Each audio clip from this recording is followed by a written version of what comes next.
आज खर्चा पानी के इस 300वें एपिसोड में, जी हाँ, 300वां एपिसोड, आपका खर्चा पानी एक और माइलस्टोन पर खड़ा है। आपका प्यार और आपका साथ हमें यहाँ तक ले आया है। तो इस 300वें एपिसोड में आज हम बात करेंगे, हम रूस से जिस सस्ते कच्चे तेल की आशा पर टिके हुए हैं, जिसके बारे में अब तो संदेशी और फॉरवर्ड भी चलने लगे हैं। गोया ये सस्ता तेल कल से ही पैसे की बचत कराने लगेगा हम लोगों को। और बात करेंगे कि सस्ते तेल की क्या आशा हमें लगानी चाहिए, कब तक मिलेगा, कब तक हमारी टंकियों में सस्ता तेल, पेट्रोल, डीजल भरा जाएगा, एलपीजी का दाम कब कम होगा। नमस्ते, मेरा नाम सिद्धांत है और बात की शुरुआत करते हैं आज की सुर्खियों से।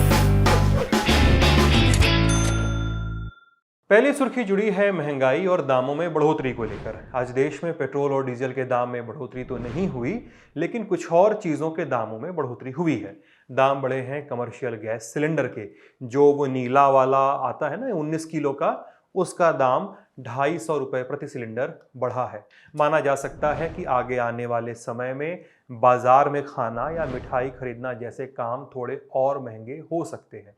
साथ ही दामों में वृद्धि हुई है जेट फ्यूल में, यानी जो ईंधन हवाई जहाज में पड़ता है, उसके दाम में बढ़ोतरी हुई है 2% की। कितना है प्रति किलो लीटर में? ये 2258 रुपये 54 पैसे की बढ़ोतरी हुई है। साथ ही दाम बढ़े हैं नेचुरल गैस के। खबरों के मुताबिक घरेलू नेचुरल गैस के दाम में 110% की बढ़ोतरी हुई है, यानी लगभग दोगुनी बढ़ोतरी।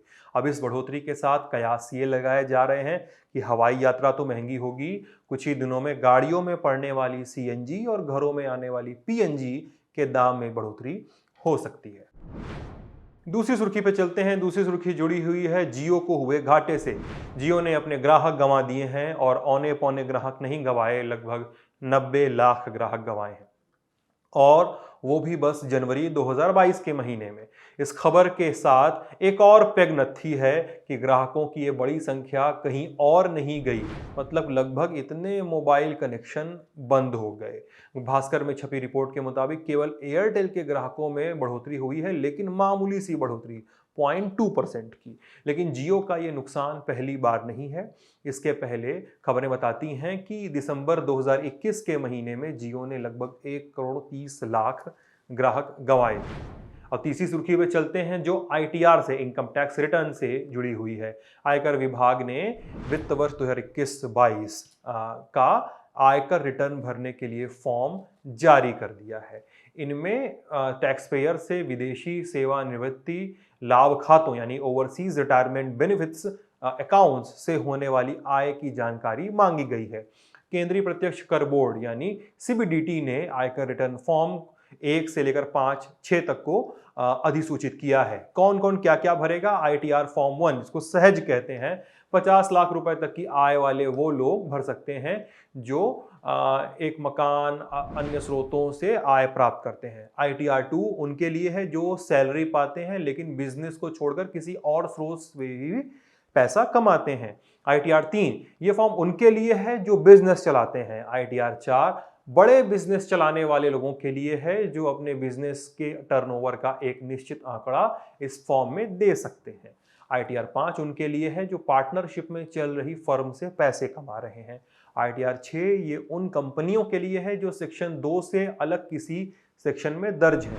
एक और जानकारी मांगी गई है आईटीआर फॉर्म 1 में, ये किसी भी अन्य देश में हुई रिटायरमेंट बेनिफिट अकाउंट से होने वाली इनकम के बारे में है ये जानकारी।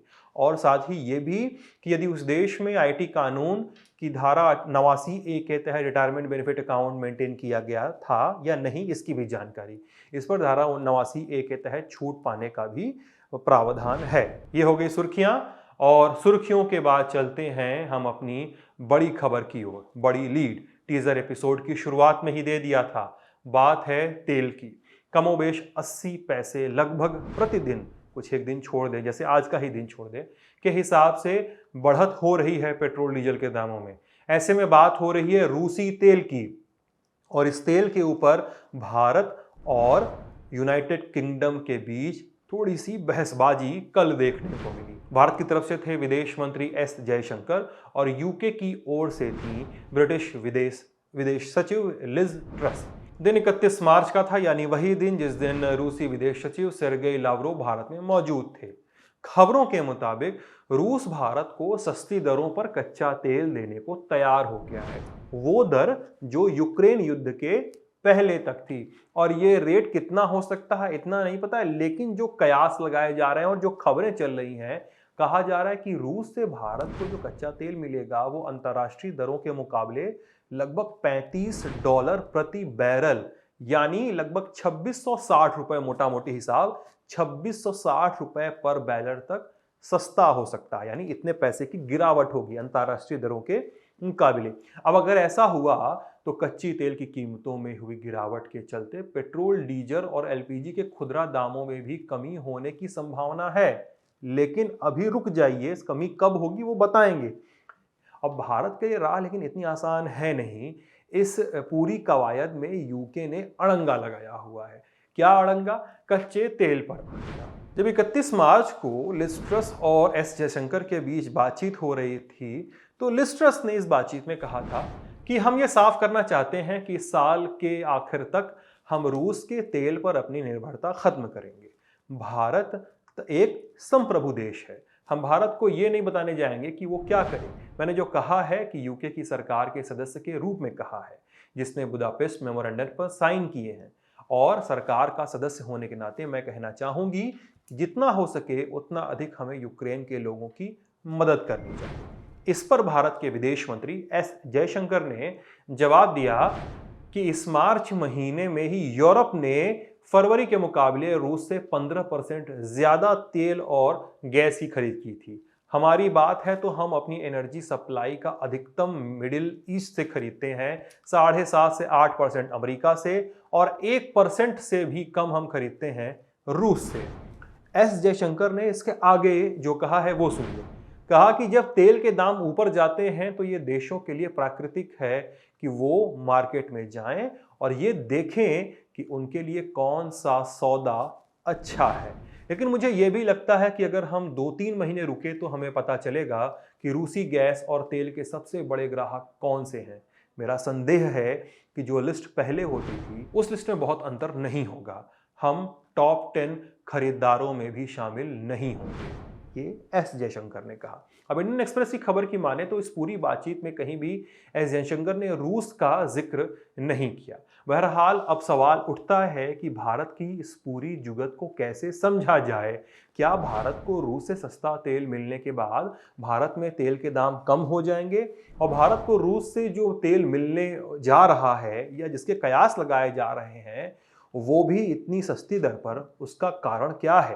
कारण है अमेरिका द्वारा रूस पर लगाए गए प्रतिबंध, और इस प्रतिबंध के चलते बहुत सारे देश रूस से सीधा व्यापार नहीं कर रहे, तो तेल भी नहीं खरीद रहे। अब तेल का दाम नीचे और इंडिया खरीद रहा है।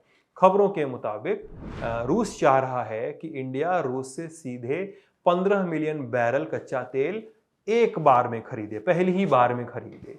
लीटर में कितना हुआ 15 मिलियन बैरल, आप पूछेंगे, हम बताएंगे। ये लगभग हो गया 238 करोड़ 48 लाख लीटर कच्चा तेल। अब इस पे सुनिए विशेषज्ञ क्या कहते हैं। हम भी अपना सारा का सारा जो तेल है वो ज्यादातर ओपेक कंट्री से खरीदते हैं, और ऑलरेडी अमेरिका के प्रेशर की वजह से, अमेरिका के सैंक्शंस की वजह से हम पहले ईरान और वेनेजुएला से कच्चा तेल खरीदते थे सबसे ज्यादा, जो हमने उसके बाद सैंक्शंस की वजह से, यूएस सैंक्शंस की वजह से हमें रातों रात रोकना पड़ा और हमने फिर ओपेक कंट्री से खरीदना शुरू कर दिया, बेसिकली गल्फ कंट्रीज से। तो कहने का मतलब यह है कि अभी जब कंपेटिटिव प्राइसेस की बात है, जब हमें रशिया कम दामों पे ये तेल उपलब्ध करा रहा है, तो हमें ये बिल्कुल सही टाइम है अपने स्ट्रेटेजिक रिजर्व्स को बढ़ाने का। जो आप मुझे बता रहे थे कि तकरीबन 15 जो बात हो रही थी 15 मिलियन से 20 मिलियन बैरल से हिंदुस्तान खरीद लिया। देखिए, ऐसा एक बार में खरीदना संभव नहीं है। उसके पीछे सिंपल सी बात यह है कि हिंदुस्तान अभी तक रशिया का मेजर एक्सपोर्टर नहीं था ऑयल का। तो हमारा जो टोटल ऑयल है उसमें तकरीबन 1 या 2% से ज्यादा ऑयल हम रशिया से नहीं खरीदते रहे, क्योंकि ऑयल वगैरह खरीदने में आपको बहुत ज्यादा इंफ्रास्ट्रक्चरल सपोर्ट भी चाहिए। आपको ऐसा इंफ्रास्ट्रक्चर चाहिए इन प्लेस जो कि इस खरीद फरोख्त को सपोर्ट कर सके। तो ये कहना कि हम अचानक एक बार में खरीद लेंगे, ये तो बिल्कुल पॉसिबल नहीं है, क्योंकि लॉजिस्टिकल कारणों से पॉसिबल नहीं है। तो आप अगर ध्यान से देखेंगे उन वक्तव्यों को तो ये बात कही जा रही है कि 2022 के अंत तक उम्मीद है कि हम 15 से 20 मिलियन बैरल्स जो है वो उनसे खरीदेंगे। ऑलरेडी अभी हमने मार्च 2022 में जो खरीदा है वो हमने पिछले साल से काफी ज्यादा खरीद लिया है। तो ये बिल्कुल लॉजिकल है। अभी हमने जितना खरीदा है धीरे धीरे हम भी इसको और बढ़ाने की कोशिश करेंगे। उसके पीछे दो कारण है।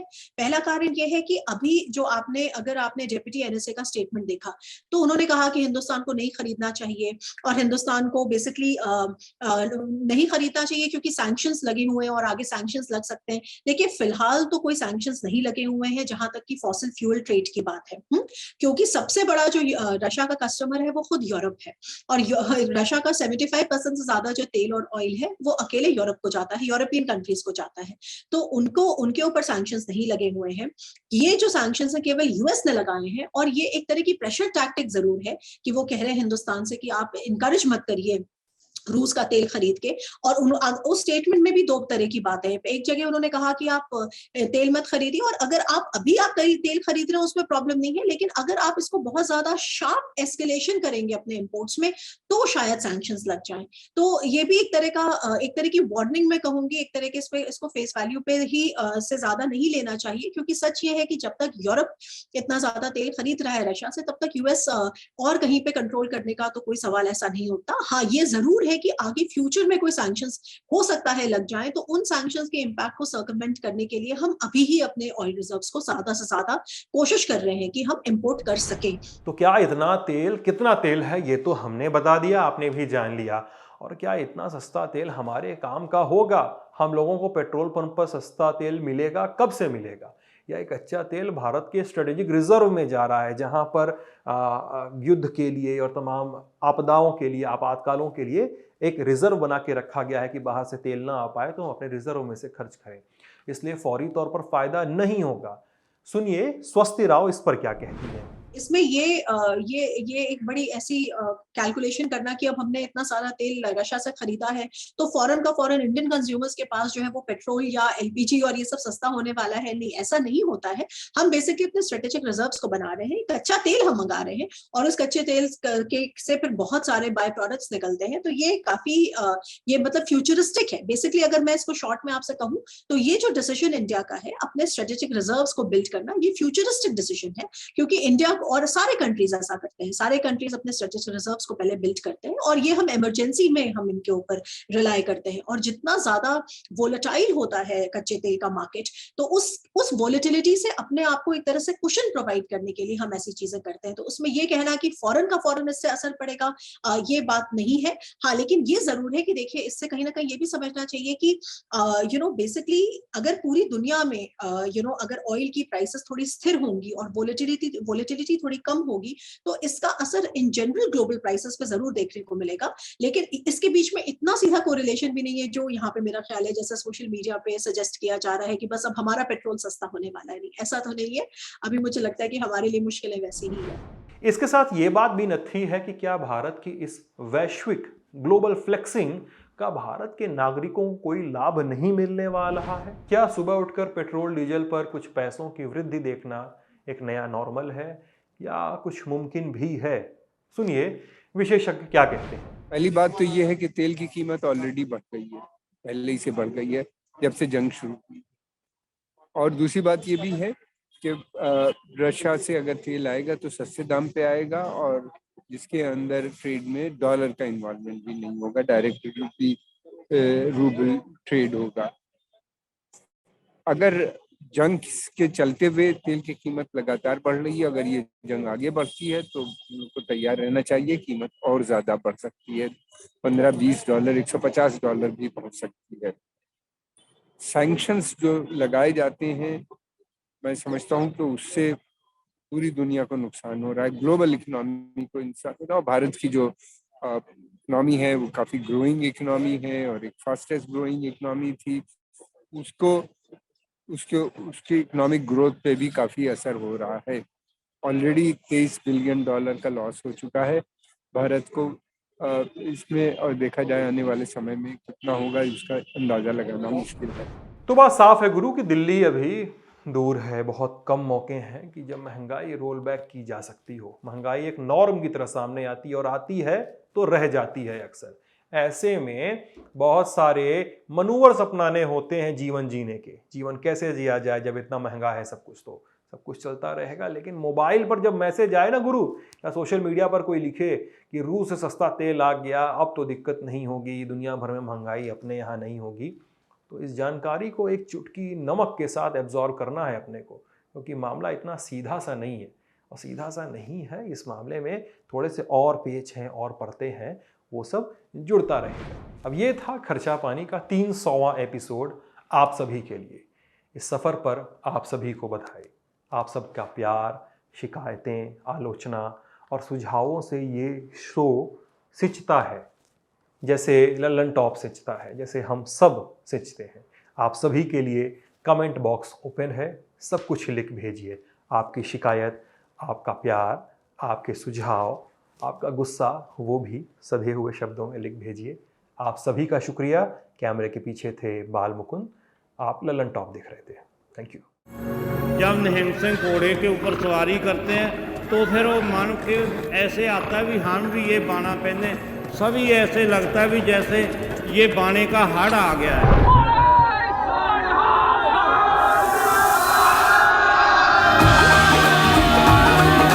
इस वक्त मैं पंजाब में हूँ, आनंदपुर साहिब। तो इसमें पंजाब के लोग बड़ी संख्या में जो आते हैं। होली से इधर, होली से अगले दिन होला मोहल्ला मनाया जाता है, जहाँ पर मार्शल आर्ट्स होते हैं। होले मोहल्ला is a part and parcel of the Punjabi culture. It is one of the layers